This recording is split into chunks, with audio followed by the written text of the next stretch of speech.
Maybe your partner really didn't know that cashmere sweaters don't go in the dryer. Or maybe they just don't want to be bothered with doing the laundry again. In this video, I'm going to talk about weaponized incompetence. I'll tell you what it is and share with you the different ways that weaponized incompetence can present. I'll also go over different relationship dynamics, where it can show up as well, and things that may look like weaponized incompetence, but they really aren't. And at the end, I'll give you some practical tips on what you can do if you suspect that weaponized incompetence is being used against you. These different topics of the video are timestamped, so if you want to skip ahead to the part that interests you the most, you'll find the links in the description below. And before we begin, let me introduce myself. My name is Ashley Phillips, and I'm a practicing trauma therapist and the founder of the Kelowna EMDR clinic. If it's your first time on the channel, welcome. Here, I cover topics related to private practice, trauma, various issues, and conditions that stem from trauma, and my favorite modality, EMDR therapy. To help this channel grow, give this video a like and hit that subscribe button so it's easier for others to find this information. Weaponized incompetence is a strategic behavior where an individual fails to do a good job on purpose with the goal that someone else will pick up the slack in the short term, and ultimately, they don't have to do that task in the future. Weaponized incompetence can take on different flavors. To make this concrete, let's use an example. With flavors on my mind, let's say Mark has been asked to make dinner. If your name is Mark, I apologize. I have nothing against you. Unless, of course, you're using weaponized incompetence on your partner. In that case, we need to talk. Okay, one of the obvious flavors of weaponized incompetence is the botch job. Mark cooks this unsavory, awful dinner. Maybe the food is burnt, maybe it's oversalted, maybe it's both. Mark hopes that after you take a couple of bites that you'll never ask him to make dinner again. The next flavor of weaponized incompetence is the helpless interrogation. Mark buries you in questions. What should I cook? What do we need from the store? What spices would work with the beef? Should I use the oven or should I use a stovetop? Rice or potatoes? The questions never end. And that's the point. Mark will overload you with questions so that making dinner yourself feels easier than answering all of his questions. The third is the blank slate. Mark flatly claims that he doesn't know how to make dinner. He's not even sure he can light the oven safely. He shows zero interest in figuring it out, even though it's really quite teachable. And there's no effort, no curiosity, and no attempts to improve. Just a shrug and a redirect back to you. Next is the flattery trap. Mark doesn't refuse to make dinner. He just raves about you and your cooking. He says things like, your meal is so good. Nothing ever I could make could compare. And it sounds like a compliment, but the goal isn't to make you feel good. The goal is to make you to pick up the spatula. Fifth is the slow crawl. Mark couldn't start dinner until the kitchen was spotless, so he had a toothpick in hand. He's working on the gap in the stove and the countertop, and then he decides to make a roast that takes 5 hours. So now you have a new problem. It's 8 p.m. The food is not even close to being done. You'll think twice about asking him to make dinner again. And the final flavor of weaponized incompetence is the vanishing act. Mark just simply disappears when it's time to cook. He didn't say no. He's just suddenly very busy in the other room, on a call, or somehow unaware that dinner needs to happen at all. And by the time he resurfaces, you've already started on dinner. These flavors of weaponized incompetence can appear on their own or in combination. They can evolve over time as a person adjusts their tactics and strategy. And the reason why this works is because it targets your qualities and your vulnerabilities. Weaponized incompetence exploits your high standards, your patience, your desire to get things done, people-pleasing tendencies, and people's general tendency to avoid conflict. Yes, weaponized incompetence often shows up in romantic relationships between two people. And although it frequently is attributed to cisgender heterosexual men, this behavior exists more broadly. One account was of a female in a heterosexual relationship who didn't want to mow the lawn, so she ran the mower over rocks. This heavily damaged the blades and required quite a pricey repair, so her husband didn't let her touch that lawnmower after that. Or another example of an older parent who say they are so bad with technology They don't even make an effort at all, by the way. That their adult child feels the need to do the pretty mundane tasks like doing online banking on their behalf. There's a group project in university that involved a class presentation and a written report. One member of the group did such a poor job on their section, even after incorporating feedback, that it was easier for the others to rewrite it themselves. Or take an example of a roommate who cleans so poorly and to such a low standard that it's simpler for the other roommate to clean up the place before friends come over rather than be embarrassed. Another fairly common situation is where one sibling will use weaponized incompetence to get out of the responsibilities associated with caregiving to ailing parents. Kids will often claim not to know how to do something or do it very poorly to get out of chores and other household tasks. And finally, weaponized incompetence often shows up at work where a person will produce subpar work. They claim not to know how to use some sort of equipment or software, or generally consume so much time that it's easier for their colleagues to not assign the task to them. The term weaponized incompetence is thrown around a lot these days, but there's a number of things that can look like weaponized incompetence, but it's actually something else. And I believe it's important to talk about and recognize the difference. First, we have learned helplessness. Where it's similar in outward appearance, learned helplessness lacks intent.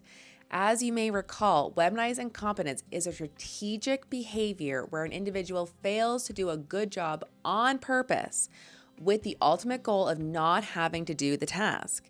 So to put another way, the person can do the task but is looking for a way not to. Learned helplessness, on the other hand, is where a person has internalized beliefs like, I can't do things right, or other people are better at this, or if I try, I'll just mess up. I most frequently encounter learned helplessness as a result of repeated negative experiences in childhood or trauma. So for example, imagine a child who wants to help to make dinner, but their parents tell them that they're doing it wrong and they're making a mess. And if this happens repeatedly, a child can develop learned helplessness where they just stop trying because what's the point? They only receive negative feedback for trying to be helpful. And years later, this child grows into an adult who avoids cooking and possibly has a lot of anxiety around it. By the way, if you want me to do a deeper dive on learned helplessness in another video, let me know in the comments below. Next, we have ADHD and neurodivergence. This is quite personal to me because I have ADHD. And as hard as I try, I will often forget to do something. For instance, there have been times when I have loaded the dishwasher or the washing machine and have forgot to turn it on. Or times when I've gone to the grocery store to get something for dinner and guess what? I didn't pick it up. Or when I've timed dinner so poorly that it's now finished 3 hours later than when it was planned. Somewhat related though, but in its own category, we have various mood disorders. If someone has anxiety or depression or bipolar disorder, it can zap the motivation and the drive to do the task. Then there's an actual lack of skill. Maybe you grew up in a household where your parents did everything for you and you really didn't know how to cook anything more complicated than pouring cereal. I remember I was called second floor mom when I lived in residence in university because I was teaching the boys how to do laundry and essentially had a life now that they were no longer living at home. The key question here is the person willing to learn these new skills? If they are, it is not weaponized incompetence. Fifth is there can be a problem of different standards. It's just a fact that people have different standards for cleanliness and different urgency thresholds. Just because something wasn't done to your standards and on your timeline does not mean there's weaponized incompetence at play. So don't assume malice and instead have a conversation with the other person through the lens of genuine curiosity to find out whether different standards are the culprit. If this is a perpetual problem in your relationship, and that is that you and your partner have the same argument on repeat, check out Gottman's views on perpetual problems. You might find this information helpful. And finally, people have differences in communication and learning styles. Look to those before assuming that you are a target of weaponized incompetence. Were expectations clearly stated? Were timelines agreed upon? Maybe you did show your colleague a particular task once, maybe 3 months ago? It's possible that they've simply forgotten, require more repetition, or a different instructional style to internalize and learn the information. And again, I'm always going to encourage you to suspend judgment for the time being and approach this through a lens of curiosity. Now that we've covered weaponized incompetence lookalikes, I hope you have a bit more of a nuanced perspective on what can be driving this task avoidance behavior. I also feel that's important to point out that even if it's not weaponized incompetence, it's still not an excuse. We want to understand the why and find solutions. First, I'd want to establish that I'm indeed dealing with weaponized incompetence instead of any of the lookalikes that I just described. But question is, how do we do this? As difficult as it may be, do your absolute best not to jump to conclusions. Instead, get curious and go through the process of observation and elimination. Start by having a clear conversation about what you hope and wish for, what you need, standards, timelines, and divisions of tasks and responsibilities. Remember, it's not about getting it done your way. It's about working together in collaboration and finding a way that works for both of you.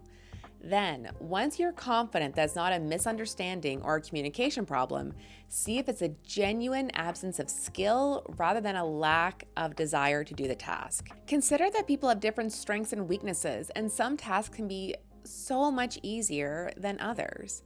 Does the person have a desire to learn, or are they coming up with excuses for why they can't? If it's a lack of skill, is this something that is fairly straightforward to learn? Also consider different learning styles. While you explained how to do a task, maybe that's not the way the person learns. If you explain something verbally but they're a kinesthetic learner, the problem may lie here. Or maybe they learn at a pace that doesn't match your expectations. Basically, what I'm saying is that people are different, and context as well as attitude matters a lot for determining whether you're dealing with weaponized incompetence. Now, if it's not a skill or a communication issue, before you label it as weaponized incompetence, make sure that the person doesn't have a condition like ADHD, autism, or a mood disorder that impairs their executive function. Like I said, sometimes I simply forgot, and it's really not on purpose. If you've gone through the process of elimination and none of the other explanations make sense, it gives you a much higher degree of confidence that you could very well be dealing with weaponized incompetence. And if the person's behavior fits into any of the 6 flavors of weaponized incompetence that I talked about earlier in the video, then you really want to make sure you check for intent. Are they failing or avoiding the task for you to do it instead? Another sign that you're dealing with weaponized incompetence is that the person can do the task in one environment, but not in your environment. For example, they can take care of their parents' home just fine, but they then say they don't know how to do the exact same tasks in your home. Pay attention to whether the person's inability to do the task results in you or someone else doing it instead. This can be part of a pattern that's being developed and continually reinforced. So, what do you do if you're fairly confident that weaponized incompetence is at play? First, let the person fail and don't rescue them. If they're cleaning so poorly expecting you to do it, make peace with living in a dirtier home for a bit.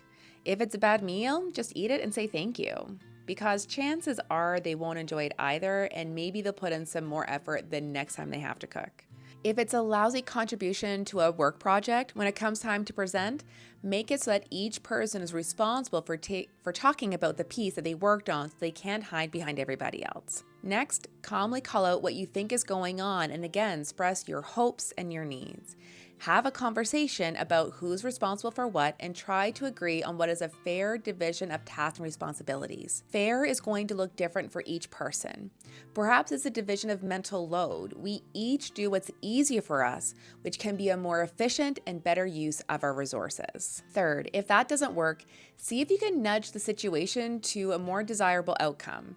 In a home environment, maybe that's hiring a cleaner or purchasing some pre-made meals. At work, maybe it's giving this person a different role or moving on to a different project or a team. If this is happening in a family or couples dynamic, or if you're fearful of the other person's reaction, you can always try to work this out with the help of a therapist. Well, since you're still here, I trust that you found this video interesting, so why don't you give it a like? And if you know of anyone who is dealing with weaponized incompetence right now, why don't you send them the link to the video? It may just help them break out of this destructive behavioral pattern. A few weeks ago, I did a video on another behavior that is used to gain control in a relationship: gaslighting.